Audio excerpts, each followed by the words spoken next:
Bismillahirrahmanirrahim. Assalamualaikum warahmatullahi wabarakatuh. Alhamdulillahi rabbil alamin. Wassalatu wassalamu ala sayyidina habibina wa syafi'ina wa maulana Muhammadin sallallahu alaihi wasallam. Ma ba'd. Ibu-ibu dan bapak sekalian, sama-sama diridhai, dicintai Allah Subhanahu wa taala.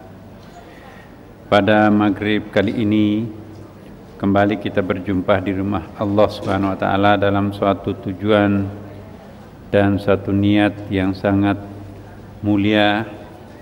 Kita ingin belajar untuk lebih mendekatkan diri kita kepadanya. Semoga rahasia dan semoga hijab-hijab yang selama ini membungkus diri kita dapat dibuka satu persatu oleh Allah Subhanahu wa taala, terutama dengan amalan-amalan yang kita lakukan setiap hari Senin, puasa, tadarusan dan mengikuti salat jamaah, lantas diteruskan dengan pengajian. Ala hadhihi yahwala kulinatin salih al-Fatihah. A'udzu billahi minasy syaithanir rajim. Bismillahirrahmanirrahim. Alhamdulillahi rabbil alamin arrahmanir rahim maliki yaumiddin. Iyyaka na'budu wa iyyaka nasta'in ihdinas siratal mustaqim siratal ladzina an'amta 'alaihim ghairil maghdubi 'alaihim waladdallin. Amin. Minggu lalu kita sudah membaca beberapa dampak perbuatan dosa menurut ulama besar Ibnu Qayyim. Satu, ya, ilmu dan rezekinya seret. Ilmu dan rezekinya itu tidak selancar dengan sebelumnya. Ini sudah kita bahas, tapi saya ulangi sedikit. Adanya perasaan asing antara dia dan Allah, juga antara dia dan orang lain. Manakala diri kita itu sepertinya sulit khusyuk, sulit sekali kita khusyuk, itu tanda-tanda bahwa kita telah melakukan apa. Tidak mungkin kita bisa begitu sulit untuk mengingat Allah manakala kita tidak pernah melakukan kesalahan. Oh iya, tadi siang saya memfitnah orang. Oh iya, tadi pagi saya berbohong. Oh iya, tadi pagi saya menyakiti hati orang. Nah, itu terasa itu. Setiap kali kita melakukan pelanggaran, sepertinya Tuhan itu berpaling, memalingkan wajahnya terhadap kita. Ya. Kemudian segala urusannya menjadi sempit. Ada aja. Biasanya semuanya lancar, kali ini kok bertambah sulit. Tinggal eksekusinya, tapi tiba-tiba berhalangan. Ada yang sakit lah, atau ada faktor-faktor di luar dugaan lah. Nah, itu antara lain dampak daripada dosa yang pernah kita lakukan. Yang keempat, hati, wajah dan kuburannya menjadi gelap gulita. Nah, ini bukan hanya di dunia, tapi sampai kuburan kita pun juga akan gelap. Iya. Kemudian hati dan tubuhnya melemah, lemes, loyo, nggak tahu sebabnya apa. Jadi kalau kita melakukan dosa, energi kita itu tersedot, Bapak. Kita berbohong misalnya, itu energi kita tersedot. Kita menyakiti hati orang lain, berapa energi yang dikeluarkan orang itu setelah kita marahi, maka sebesar itu pun energi yang tersedot dari kita. Maka itu jangan membiasakan diri kita memaki-maki orang, jangan membiasakan diri kita itu memfitnah orang, sebab itu akan menyedot energi kita sendiri. Kalau energi kita tersedot, maka sulit, semua urusan menjadi sulit.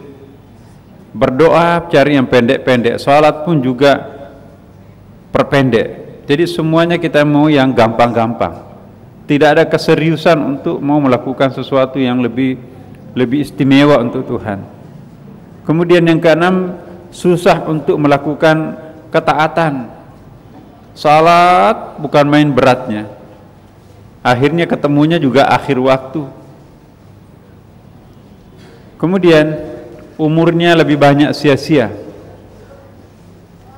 Sia-sia umurnya karena apa? Karena bertambahnya kalender itu juga tidak berbanding lurus dengan amalan-amalan yang dilakukan.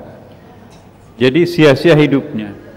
Yang kedelapan, tertanam benih dosa serupa sehingga dosa-dosanya beranak pinak. Nah, kemudian melemahkan kehendak hati dan keinginannya untuk bertobat kepada Allah. Karena dia merasa tidak bersalah, maka tidak tertarik untuk melakukan pertobatan. Iya. Kemudian rasa jijik terhadap dosa hilang dari batinnya. Coba kita lihat Bapak Ibu.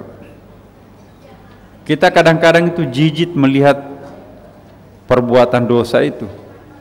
Tapi kalau kita sudah mulai tidak sensitif dengan dosa, sudah tidak menjijikkan dosa itu, maka kita itu sudah mendekati dosa itu sendiri. Hina di hadapan Allah, na'udzubillah. Ya, orang lain masuk dalam pagar, dia terusir, jangan masuk di pekarangan pun tidak boleh. Jadi dia jadi penonton di luar pagar. Seandainya itu kita anggap bahwa di dalam pagar itu adalah para kekasih Tuhan, dia dibiarkan di situ, tidak boleh memasuki ruangan, tidak boleh masuk pintu gerbang pun juga tidak, penonton sendirian di situ. Ke-11 hina di hadapan Allah. Ke-12 membahayakan orang lain dan juga binatang. Jadi tidak ada lagi sahabatnya. Kemudian mewariskan kehinaan. Dirinya hina tapi dia wariskan kepada keluarganya. Di koran kita lihat ada satu keluarga berpesta narkoba. Masya Allah, selesai makan, ya, suami istri dan anaknya sepertinya ya mungkin itu rutin. Kemudian merusak akal pikirannya sendiri. Dosa itu adalah merusak jalan pikiran, membengkokkan pikiran kita. Yang ke-15, mengendap dalam hatinya. Mengendap dalam hatinya itu perbuatan-perbuatan dosa itu. Maksudnya begini, kalau orang kecanduan dengan pornografi misalnya, dia suka melihat di internet atau macam-macam lah.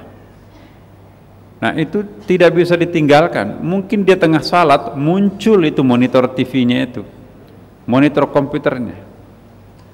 Dia tidak bisa melupakan, bahkan menenggelamkan kehusuannya itu sendiri. Lebih banyak mengingat monitor komputernya ketimbang khusyuk terhadap Allah Subhanahu wa taala. Nah, ini bahayanya dosa ini. Menghalanginya dari termasuk di dalam doa Rasulullah SAW dan para malaikat.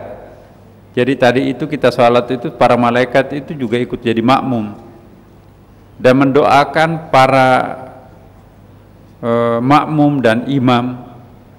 Kecuali yang tidak terdoakan di situ ialah orang yang para pelanggan dosa.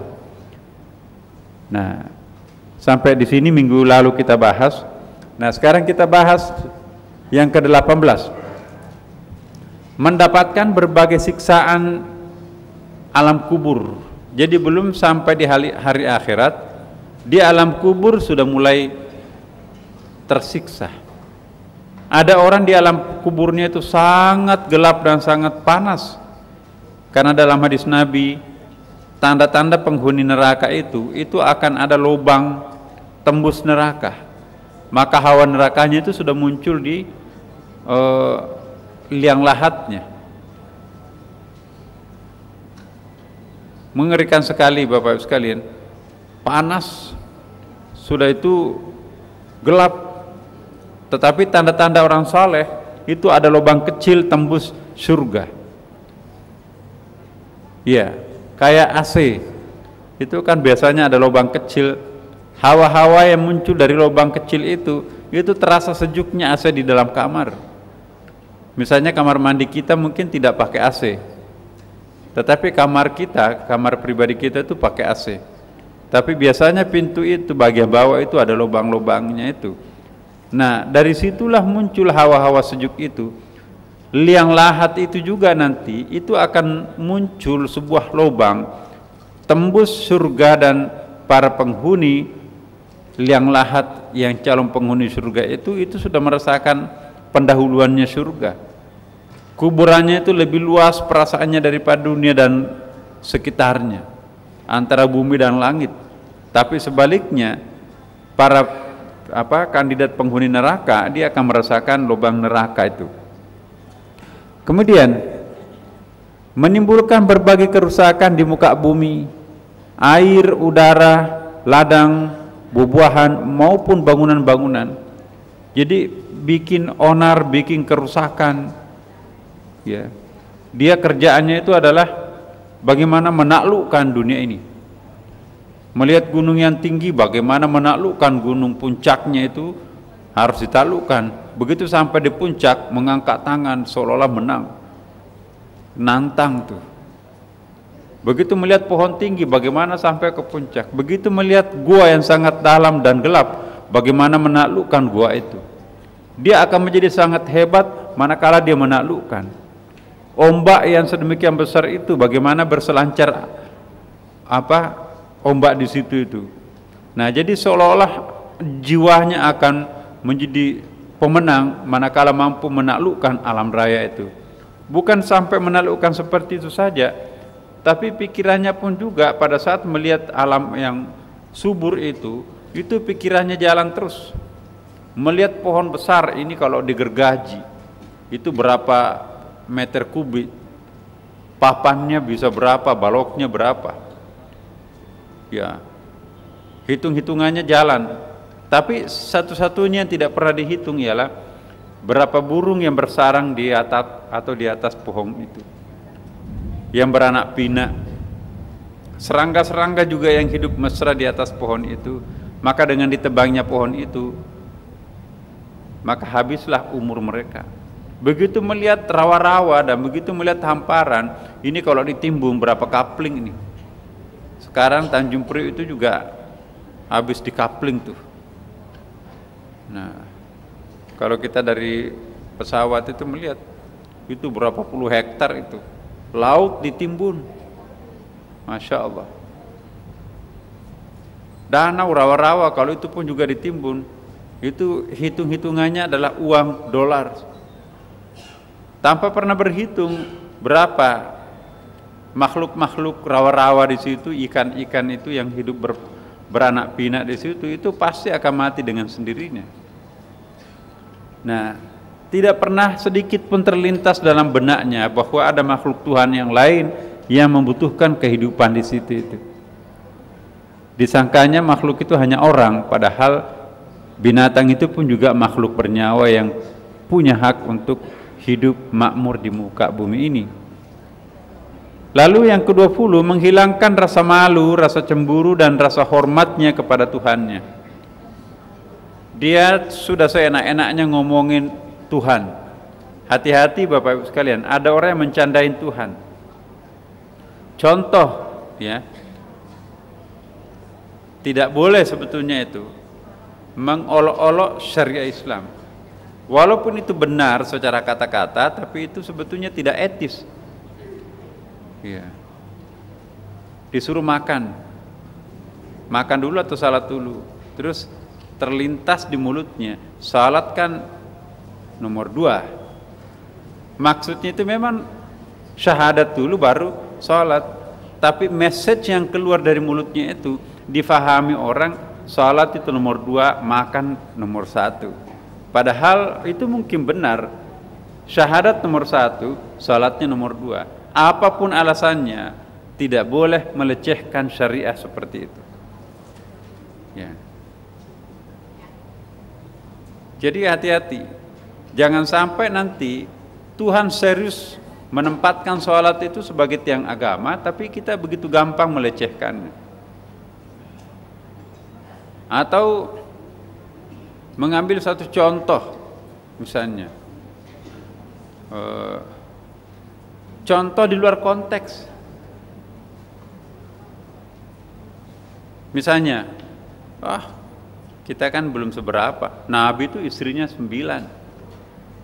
Itu memang mungkin benar 9, tetapi konteks istrinya Nabi 9 itu juga harus dijelaskan secara utuh di situ. Jangan hanya memahami 9, tapi perhatikan di antara 9 istrinya Nabi itu satu-satunya yang gadis hanya Aisyah. Yang selebihnya itu lebih tua dari dirinya sendiri.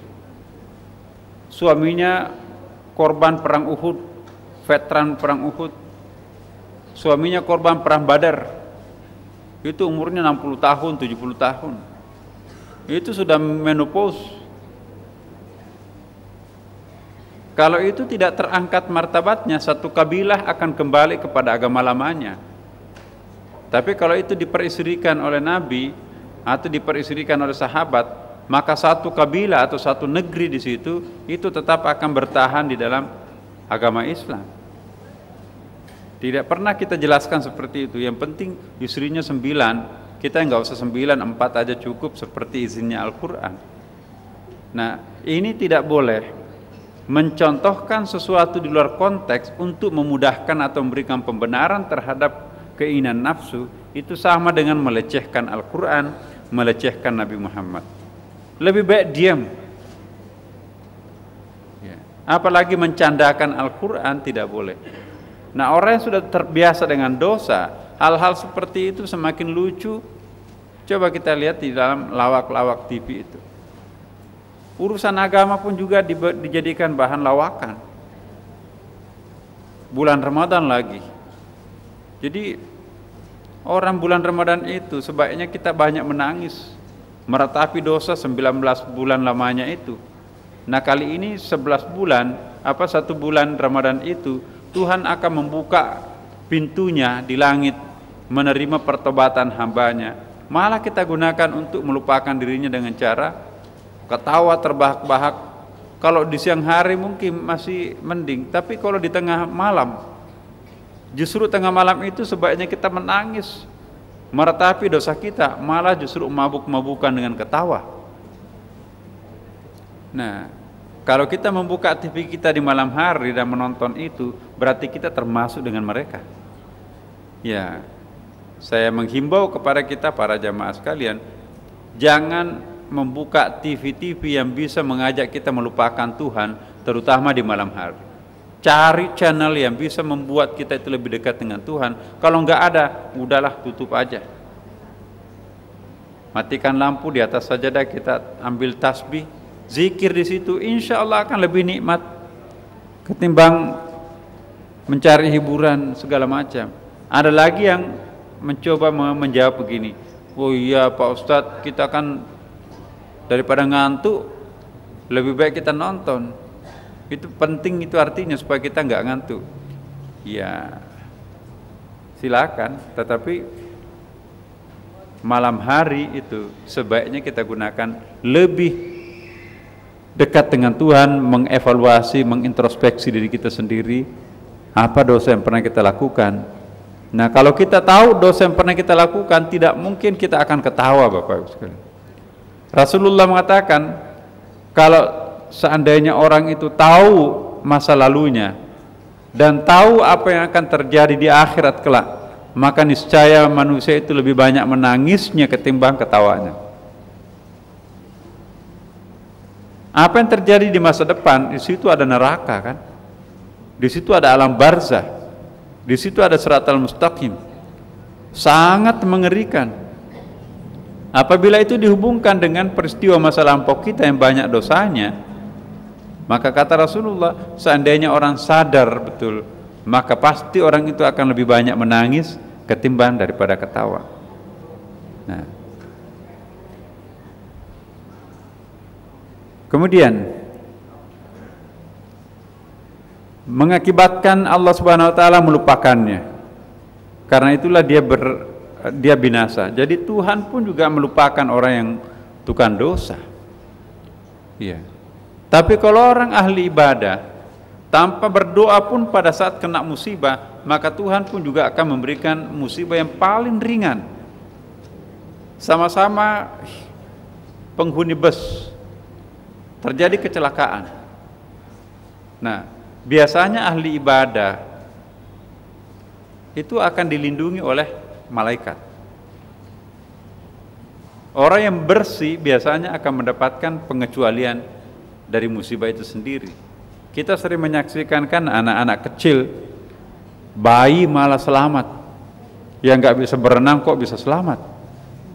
Ya, semakin bersih, semakin suci seseorang itu, maka semakin proaktif malaikatnya itu untuk menyelamatkan dia. Bagaimana kita bisa diselamatkan oleh malaikat?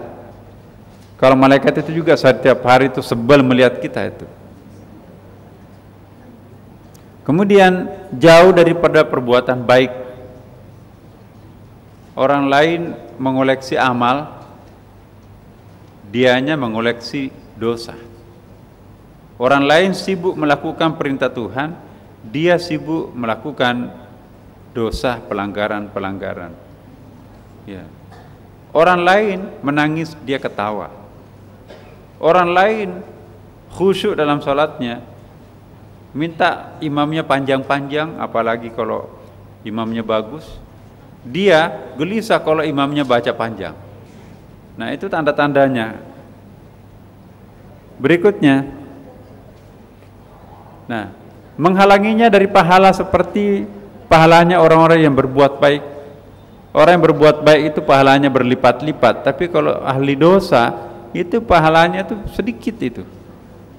Tidak dapat bonus. Nah, 24 menghilangkan nikmat darinya. Jadi sama-sama dapat gaji 5 juta per bulan, tapi satu yang sangat merasa puas dengan 5 juta itu, satu keluarga puas dengan gaji 5 juta per bulan itu, tapi dia malah dapat 6 juta misalnya, itu baru 1 minggu habis. Dan tidak ada berkah kelihatan. Seluruh anggota keluarganya itu tidak menikmati yang 6 juta itu. Padahal tetangganya cuma bergaji 5 juta, itu luar biasa senangnya. Dia melihat bahkan ada yang 1 juta di bawah upah minimum itu. Jadi qanaah dan syukurnya itu tinggi. Nah, orang yang ahli dosa, Bapak Ibu sekalian, dia tidak akan bermanfaat sebanyak apapun harta yang diberikan Tuhan, dia tidak akan merasa nikmat dosa itu, rezeki itu.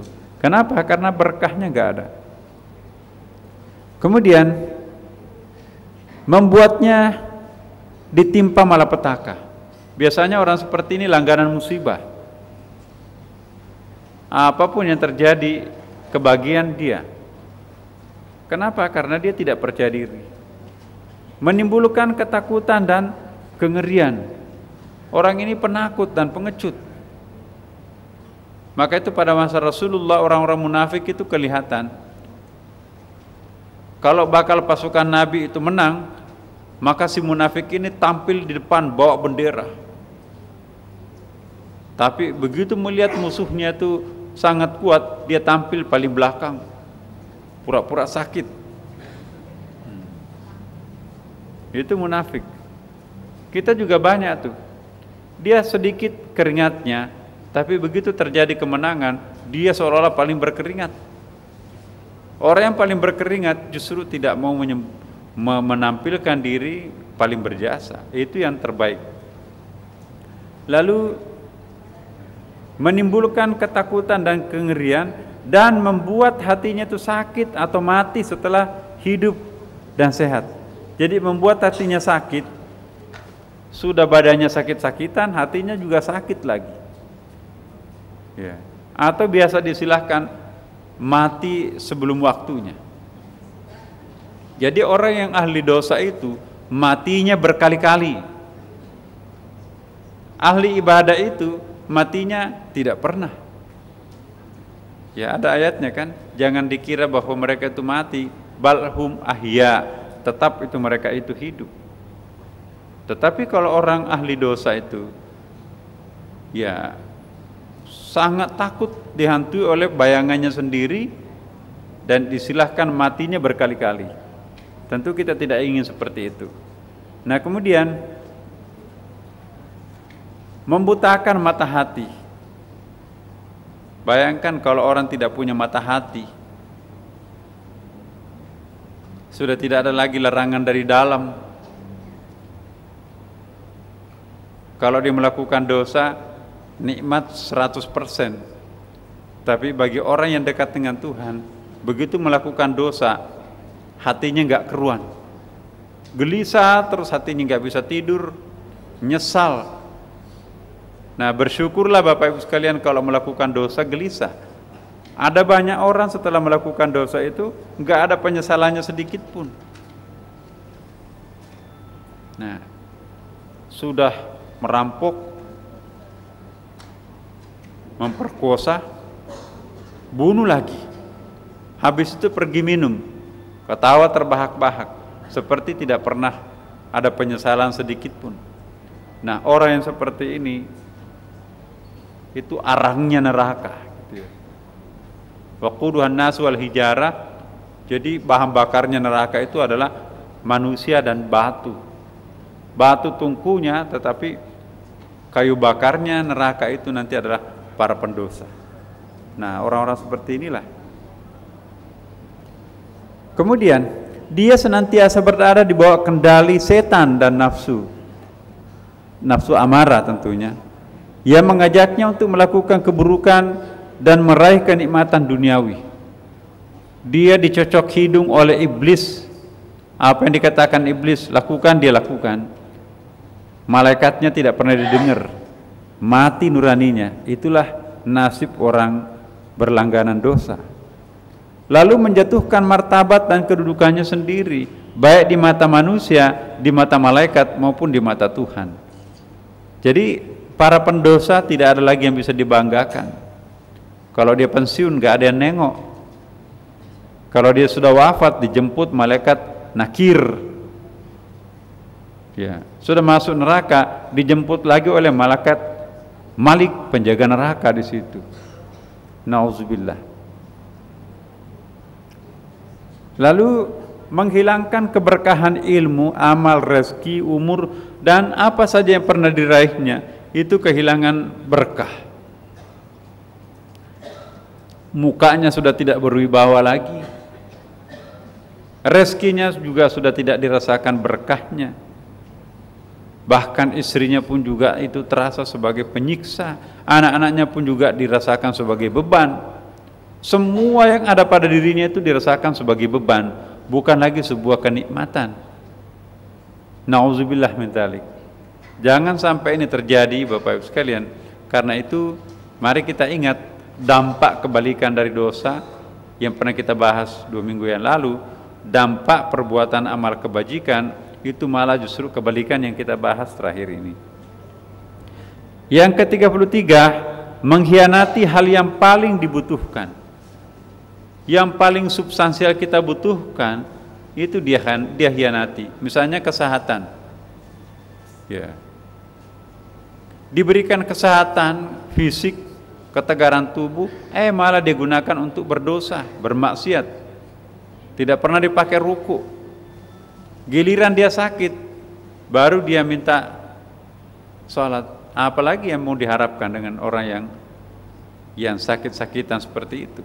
Jadi mumpung kita masih sehat Bapak Ibu sekalian, jangan sampai nanti kita kehilangan momentum. Nanti mau sholat sudah nggak bisa berdiri. Baru mau puasa Senin Kamis sudah dilarang dokter, nggak mungkin. Nah, ketika dia sehat nggak ada yang bisa dilakukan. Nah, sebelum terlambat Bapak Ibu sekalian, mari kita betul-betul memanfaatkan rahmat yang Allah anugerahkan kepada kita ini. Kita dengarkan surah azan dulu.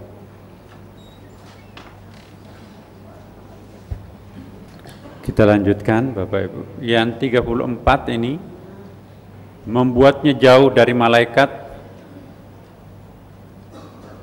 Iya. Malaikat itu pelindung dan membuatnya dekat dengan setan yang jelas-jelas musuhnya. Orang yang sudah mulai langganan dosa meninggalkan malaikat dan mendekati iblis. Padahal sebaliknya, orang yang ahli ibadah mendekati malaikat menjauhi iblis. Apa yang akan terjadi kalau kita berdekatan dengan iblis? Kita lupa kalau kita itu punya banyak kelemahan. Sepertinya gampang mengintip kelemahan orang lain, dirinya sendiri bersih. Itu karena sudah terlena di dalam pelukan iblis. Kemudian meninggalkan bekas kekejian, kemunafikan, dan akhlak buruk di dalam hati. Sekali kita berbuat dosa, itu akan bertambah bintik-bintik hitam yang akan menodai pikiran kita, suara-suara batin kita, akan membuat redup nurani kita. Nah itu, makanya itu dosa itu harus segera kita hilangkan dengan cara-cara yang nanti akan kita bahas di sini. Yang terakhir 36, untuk menurut Ibnu Qayyim, dirundung kebimbangan, keraguan, dan berbagai penyakit hati yang mematikan lainnya. Jadi kalau orang sudah betul-betul menjadi pendosa profesional, ya, misalnya tukang zina, nggak bisa dilarang tuh. Tukang nyolong tidak bisa dilarang, sekalipun berkecukupan. Kita sering melihat kurang apa tuh istrinya sangat cantik, artis, tapi enggak. Karena yang rusak itu adalah batinnya. Kurang apa tuh hartanya sudah sedemikian banyak, tapi masih nyolong lagi. Seringkali seperti itu muncul. Justru yang aman-aman itu adalah mereka-mereka yang miskin. Betapa banyak suami istrinya tidak terlalu cantik, tapi tidak pernah terlintas dalam pikirannya akan melakukan penyimpangan. Demikian pula sebaliknya tentunya. Kenapa? Karena dia tertutup, terproteksi pikirannya dan hatinya untuk berbuat serong karena dilindungi oleh malaikat. Sekali kita bobol Bapak Ibu, maka serta-merta iblis itu akan menjadikan kita itu sebagai kuda tunggangan. Saya ingin berikan satu contoh Bapak Ibu. Selama ini kan kita puasa Senin Kamis kan. Begitu kita bolong satu kali, udah nanti bulan depan kita mulai. Iya kan? Kita selalu untuk sholat tahajud, begitu kita termanjakan mungkin keluar kota, sampai pulang keluar kota jangan dulu deh, ini masih kurang-kurang sehat, belum fix badan, macam-macam alasan. Bulan depan kita mulai. Jadi sekali kita membuka peluang kepada iblis itu serta-merta akan muncul. Jadi sekali kita bolos ke Sunda Kelapa, udah. Sudah nggak bisa lagi, karena iblis itu paling ditakuti adalah tempat-tempat yang seperti ini. Ya. Berikut Bapak sekalian, ini menurut ulama yang lain di sini bisa menyimpulkan sedikit saja bahwa suasana batin tidak tentram, gelisah dan tidak tenang, dan terkadang muncul rasa takut. Jadi orang yang berlangganan dosa itu senantiasa batinnya tidak pernah tentram. Sekalipun banyak uang, ya, sekalipun besar rumahnya, sekalipun mewah mobilnya, tetapi dia tetap berada pada posisi yang miskin. Orang yang miskin itu terlalu banyak kemauan dan kebutuhannya yang belum tersalurkan, terpenuhi. Menurunnya rasa percaya diri. Dia nggak mau tampil ke depan. Disuruh ke depan saf pertama, bayangkan disuruh menghadap Tuhan di saf pertama saja nggak mau. Udah Bapak aja, saya di sini aja. Itu ada rasa ketidakpercayaan dirinya sendiri yang sangat tebal. Padahal seandainya orang tahu saf pertama itu, maka akan berebutan orang memperebutkan saf pertama. Tidak berani tampil. Kenapa? Karena dia menyembunyikan sesuatu. Dosa itu membebani kita Bapak Ibu sekalian. Contohnya kalau orang berenang, kalau dia memikul besi yang sangat berat, dia tidak akan terapung. sekalipun dia pintar berenang, dia pasti akan tenggelam. Itu perumpamaan ahli dosa. Kapan bisa terapung? Itu buang beban berat itu. Lalu muncul sikap reaktif. Ingat yang pernah kita bahas dulu, ada reaktif, ada proaktif kan Bapak. Reaktif dan proaktif itu sangat berbeda. Karena itu orang yang berlangganan dosa, yang selalu muncul itu adalah pola-pola hidup reaktif. Gampang tersinggung, gampang marah, ya, kemudian juga tidak percaya diri atau egonya sangat tinggi. Kalau orang proaktif, ya dia tidak pernah menyalahkan orang lain, juga tidak menyalahkan dirinya sendiri. Kalau orang proaktif itu dia terbiasa berpikir yang positif, ramah. Kalau orang proaktif selalu banyak alternatif di dalam menyelesaikan persoalan-persoalannya, tidak hanya hitam putih tapi ada abu-abunya. Nah, kalau orang proaktif, kalau orang tidak pernah berdosa, percaya dirinya itu sangat kuat. Tapi kalau orang itu langganan dosa, tidak mungkin. Dia akan mengatakan sesuatu tidak bisa dikeluarkan, karena itu kalau dikeluarkan maka dia akan menembak dirinya sendiri. Nah, inilah susahnya. Kemudian energi terasa tersedot, jatuhnya nanti loyo, kehilangan semangat hidup. Musibah lebih sering datang. Orang yang tidak percaya diri itu proteksi dirinya itu juga semakin rapuh. Sihir gampang masuk, guna-guna itu dalam Quran itu ada itu. Jadi jangan pernah kita menganggap bahwa nggak ada sihir. Di dalam Quran itu banyak istilah-istilah sihir, dan Rasulullah banyak sekali juga hadisnya seperti itu. Nah, kalau orang ahli ibadah sekalipun berusaha orang untuk membinasakan dia, itu mental. Artinya biasanya itu memantul kepada siapa yang mengirimnya.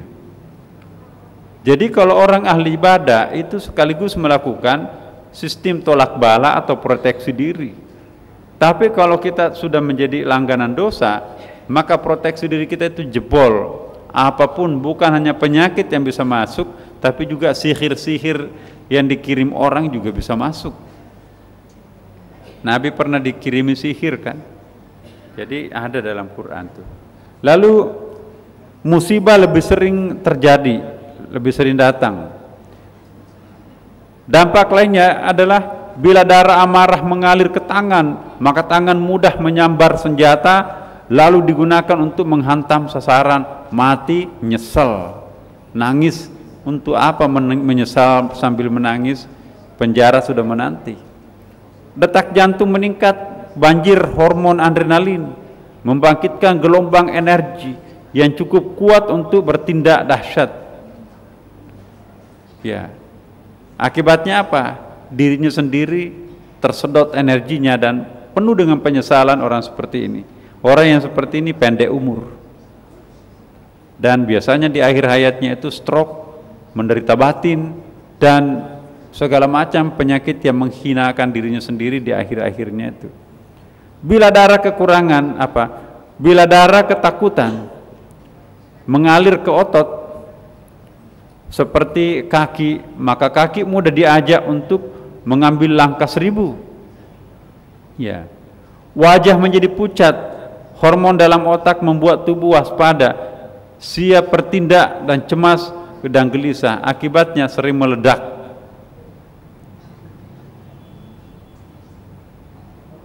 Nah, ada lagi dampak kolektif dosa. Kalau dosa itu dilakukan secara massal, Bapak Ibu. Kalau yang tadi itu adalah dosa yang dilakukan perorangan. Nah, sekarang bagaimana kalau dosa itu dilakukan satu kampung, satu RT? Itu dampaknya lebih besar lagi. Dalam hadis Nabi itu disebutkan, orang yang berdosa secara masif, secara massa, maka hujan rahmat tidak akan turun di negeri itu atau di kampung itu. Artinya hujan rahmat begini, hujan yang bisa membawa kesuburan, hujan yang bisa membawa tumbuh-tumbuhan itu semakin hijau, tumbuh sehat, Hujan rahmat itu artinya Tuhan menurunkan hujan untuk mengisi pundi-pundi air bawah tanah nanti itu banyak. Tapi kalau orang berdosa massal di suatu tempat itu, mungkin pertama tidak ada hujan yang turun. Apa yang terjadi kalau nggak ada hujan yang turun? Itu malah petaka itu. Berjalan kaki berkilo-kilometer untuk mengambil air. Kalaupun ada yang mengantarkan air pakai tangki, itu harganya selangit. Akibatnya susah untuk mengatur keuangannya, tidak pernah bertambah. Itu baru satu cobaan Tuhan. Tuhan menunda menurunkan hujan, itu sudah mulai problem. Atau sebaliknya Bapak Ibu sekalian, hujan yang turun di tempat itu bukan hujan rahmat, tapi hujan laknat. Apa itu hujan laknat? Itu bukan memberikan rahmat, bukan menumbuhkan pertanian, bukan mengisi kantong-kantong air bawah tanah, tapi ini menghanyutkan padi-padian, menumbangkan pohon-pohon, melonsorkan jalanan, ya, menimbun beberapa rumah. Itu bukan hujan rahmat, tapi hujan yang membawa laknat. Nah, inilah caranya Tuhan untuk menimpakan balasan terhadap suatu kampung yang berdosa. Tapi kalau sebaliknya Bapak Ibu, ada jaminan Tuhan, walau amana ahlul qura amanu wattaqau lafatahna alaihim barakatun minas sama'i wal ard.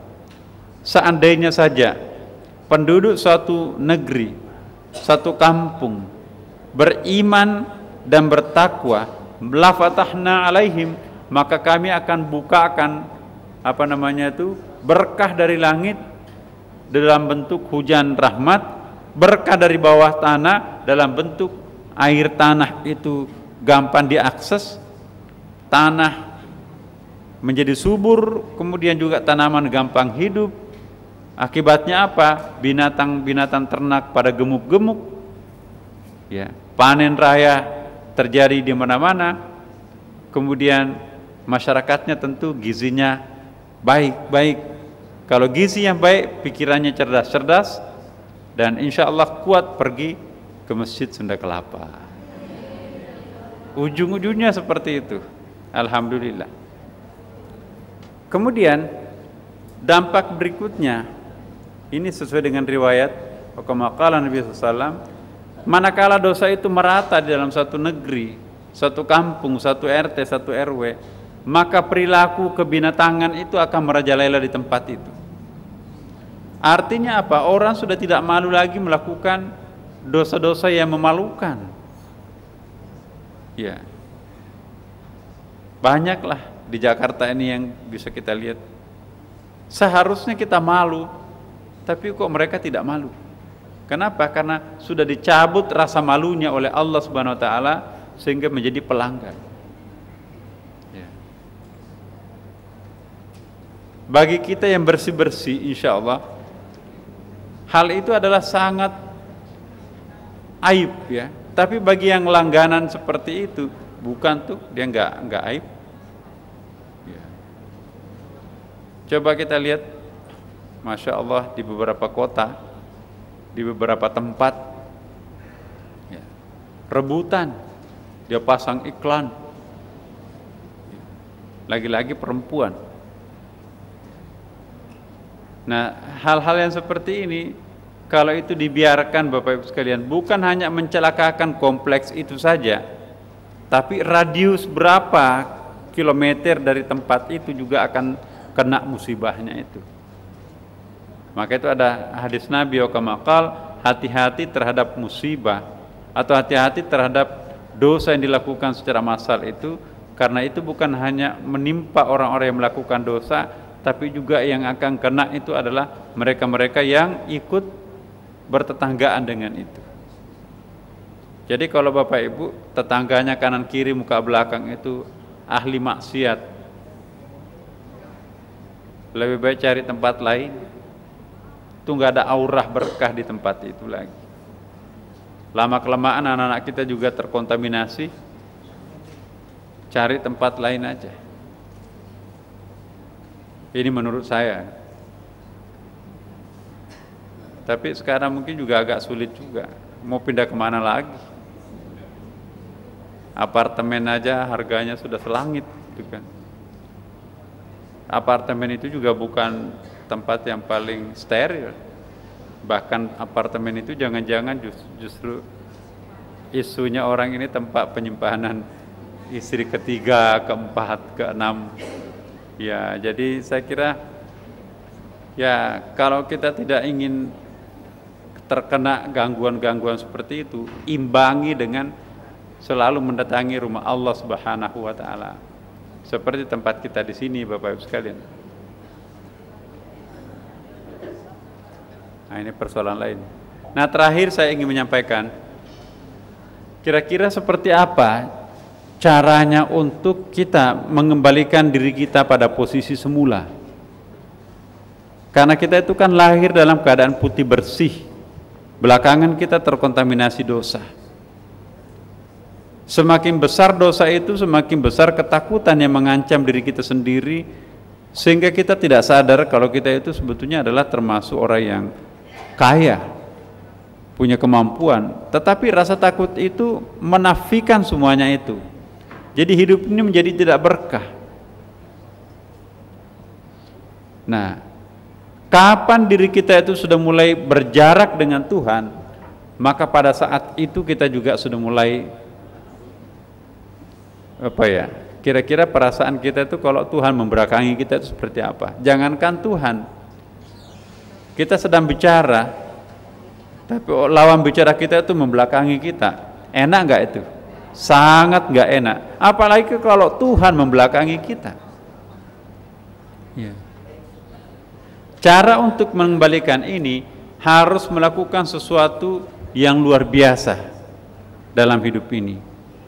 Contohnya, ada nasihat kalau kita melakukan dosa, segera mendatangi panti anak yatim piatu itu, beri makan 60 orang satu hari itu. Jadi berikan nasi box 60 orang. Itu upaya untuk mengikis habis di dalam diri kita itu rasa penyesalan itu. Dosa itu akan mengurangi dosa itu akan terasa enteng kalau kita lawan dengan perbuatan baik. Innal hasanati yudhhibnas sayyiati. Sesungguhnya perbuatan kebajikan itu akan menenggelamkan sayyiat, dosa-dosa itu. Pernah kita bahas malam Jumatan, Bapak Ibu sekalian. Itu hati-hati, di sini ada bahasa Arabnya dosa itu ada 3 ya. Ada namanya as-sayyiat. Sayyi'ah itu keburukan, dosa. Ada az-dzunub, juga berarti dosa. Ada al-khata', artinya kesalahan, juga bisa berarti dosa. Perbedaannya apa? Kalau kita katakan az-dzunub itu pasti dosa. Contohnya melanggar perbuatan, melanggar larangan Tuhan itu disebut dengan ad-dzunub. Dzambon jamaknya zunubon, yaitu melakukan dosa. Ada lagi as-sayyiat, keburukan. Sesuatu perbuatan buruk itu, misalnya kita melakukan pelanggaran kearifan lokal.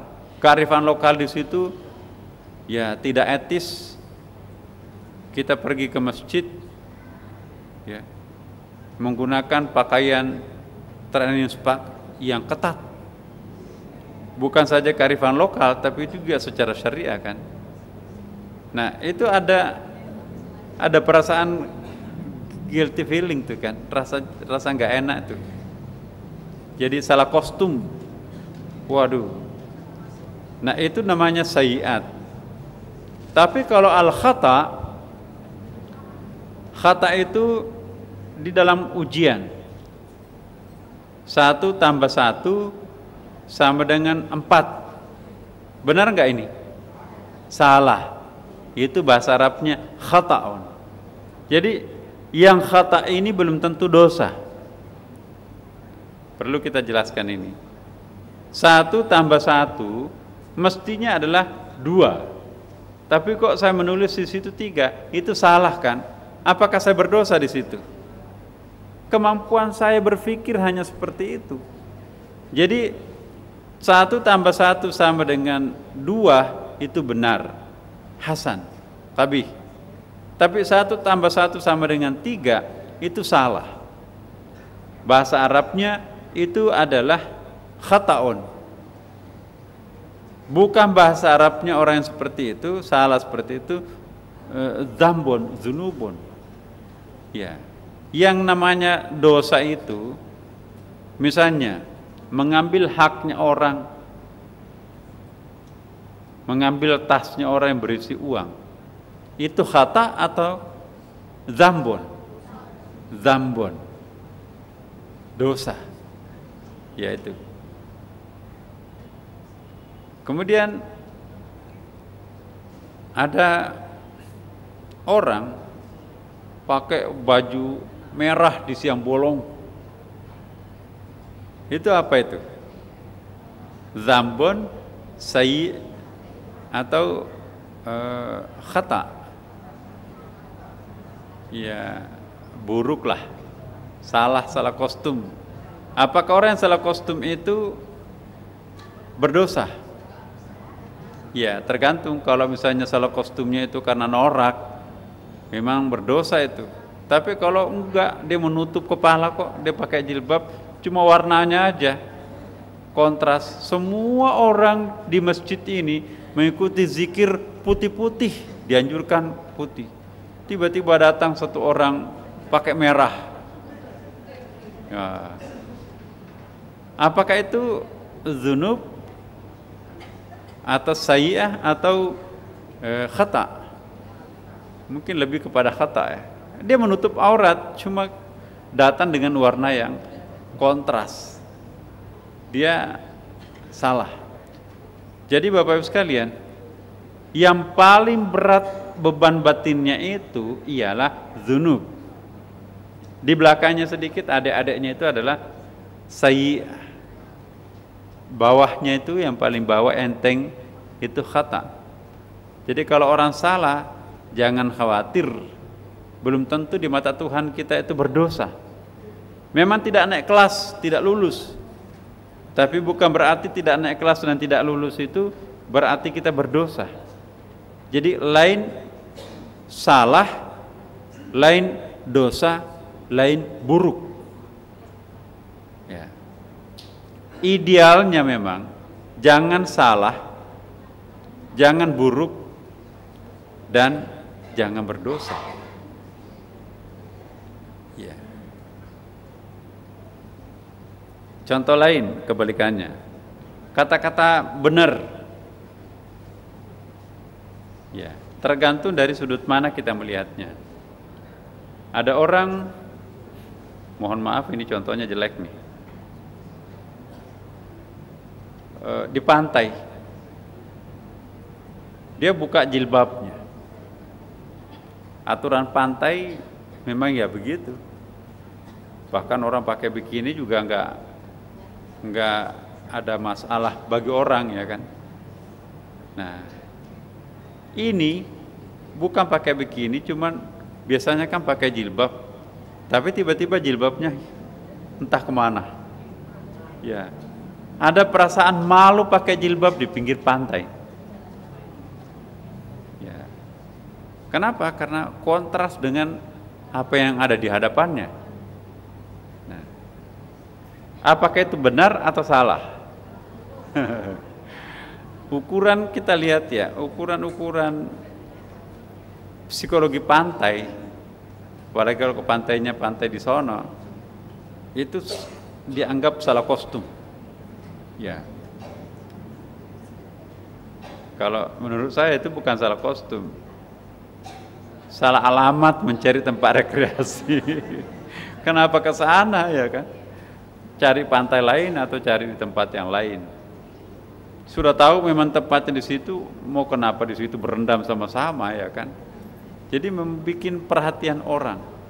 Akibatnya apa? Dianya juga karena merasa fokus perhatian orang, dia serba salah. Jadi ada sesuatu yang mungkin dianggap benar oleh orang, tapi salah menurut penilaian Tuhan.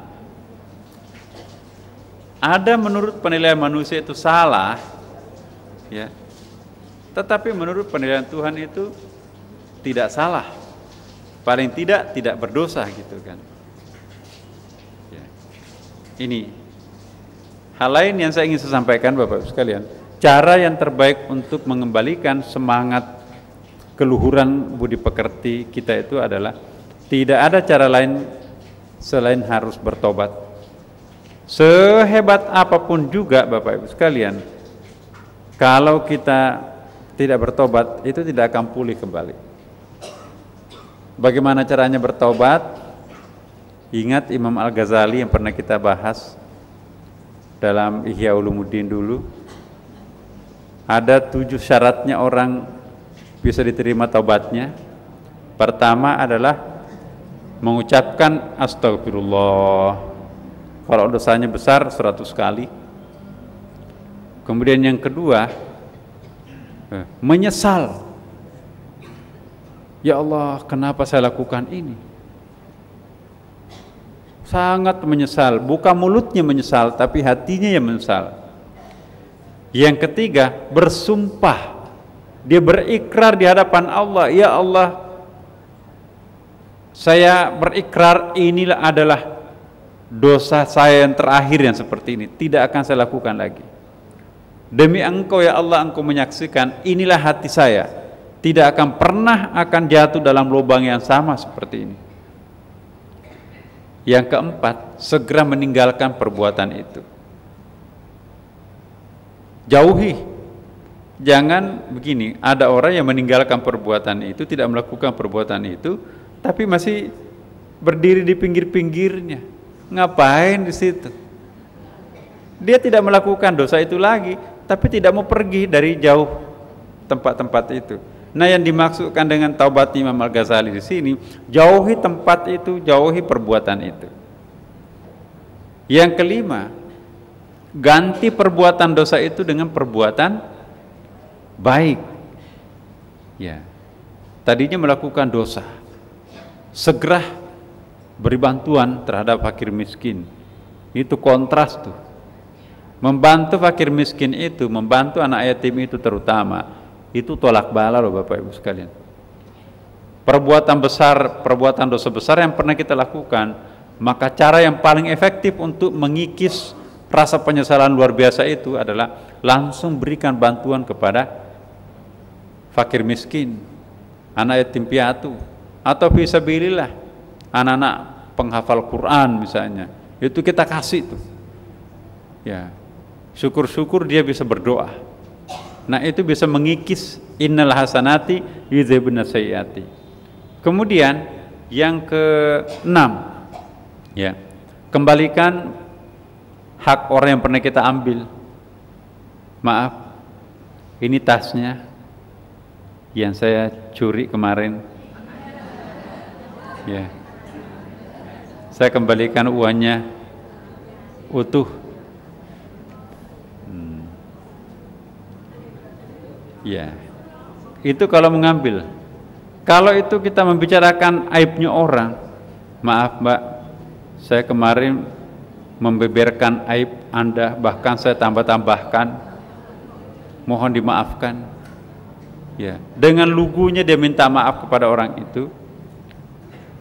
Kalau dia dimaafkan, alhamdulillah. Tapi kalau tidak dimaafkan, juga alhamdulillah. Dia mampu melakukan sesuatu yang orang lain tidak sanggup untuk melakukannya. Itu dinilai Tuhan, poinnya positif itu.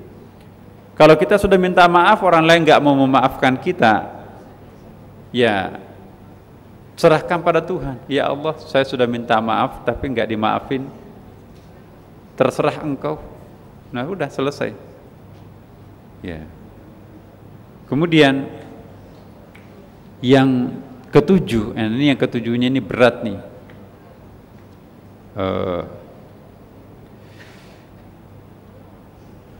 Ingat terus menerus Allah Subhanahu wa ta'ala. Jadi tidak ada satu ruang, tidak ada satu tempat, tidak ada satu waktu yang lepas pikirannya dengan Allah Subhanahu wa taala. Kira-kira sampai berapa hari lamanya? Sampai betul-betul badannya itu ringan. Karena kalau orang sudah melakukan dosa besar, Bapak Ibu sekalian, itu sebetulnya idealnya itu 40 hari lamanya harus membersihkan diri. Kan ada kan dosa-dosa yang dilakukan seseorang itu tidak diterima tidak diterima ibadahnya sampai 40 hari. Nah,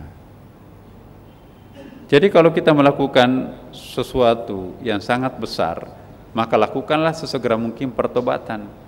Saya sering mengatakan, taubatlah mumpun dosa itu masih hangat di dalam badan kita. Jangan pernah membiarkan dosa itu, maksiat itu bermalam di dalam diri kita tanpa segera ditobatkan kepada Allah Subhanahu wa taala. Udahlah nanti besok aja malam Jumat. Ya. Udahlah nanti pensiun baru kita sekalian ke Mekah. Nah, daftar tunggunya kan 29 tahun sekarang. Ya. Tidak perlu Bapak Ibu sekalian. Begitu kita selesai melakukan dosa, langsung mandi taubat. Caranya mandi taubat itu mandi sekujur badan. Ya. Saya berniat untuk mandi taubat lillahi ta'ala. Sekujur badan seperti mandi junub. Sesudah mandi taubat itu, salat sunat taubat 2 rakaat, sholli sunat taubah raka'ataini lillahi ta'ala. Sesudah itu baca istighfar 100 kali paling sedikit. Ya. Kemudian kalau mau lebih lengkap lagi, istighfarnya sambil sujud, tersungkur di hadapan Allah. Inilah hambamu yang tidak tahu diri, inilah hambamu yang tidak tahu malu ya Allah. Kenapa kok tega-teganya melakukan seperti itu, padahal kami tahu ini tidak boleh. Sampai tidak tahan air matanya mengalir. Nah, itu sangat positif. Ada yang mengatakan bahwa tanda-tanda dosa yang diampuni Tuhan manakala air mata tobatnya mengalir. Dan itu tidak boleh dibuat-buat. Taruh bawang supaya kelihatan Tuhan menangis.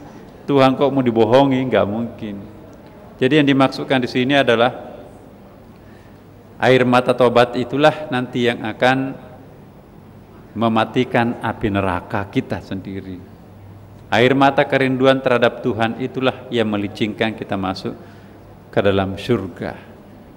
Jadi Bapak Ibu, ada 3 air mata, saya ingatkan lagi, ada 3 air mata yang mustahil masuk ke dalam neraka.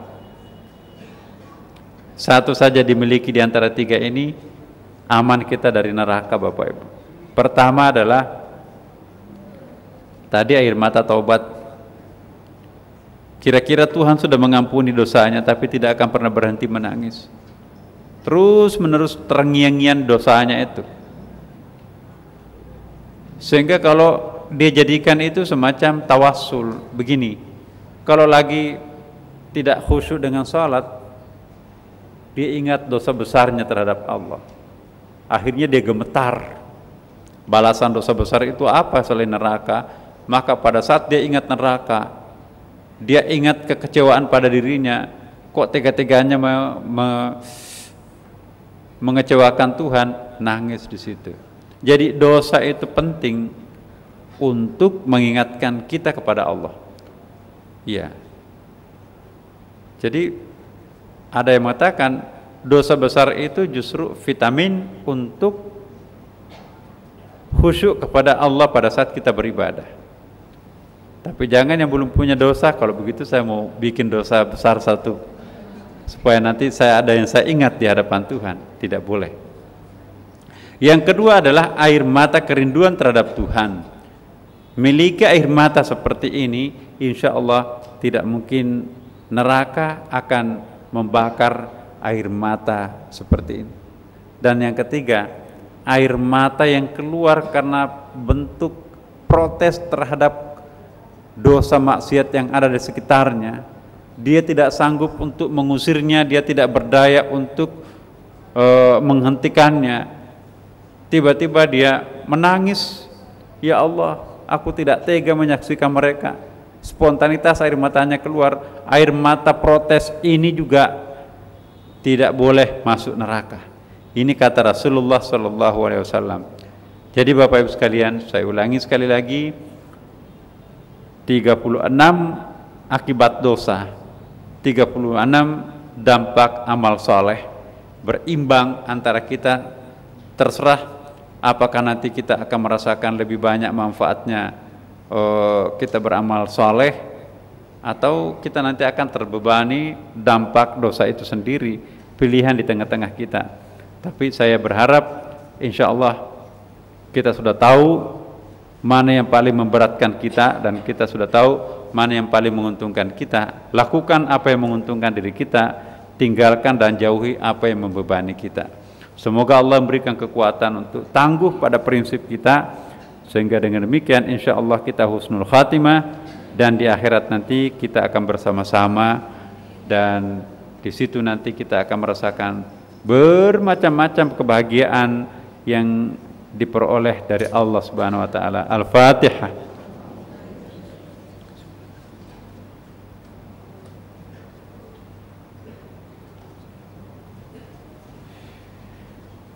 Demikian Bapak Ibu sekalian, assalamualaikum warahmatullahi wabarakatuh.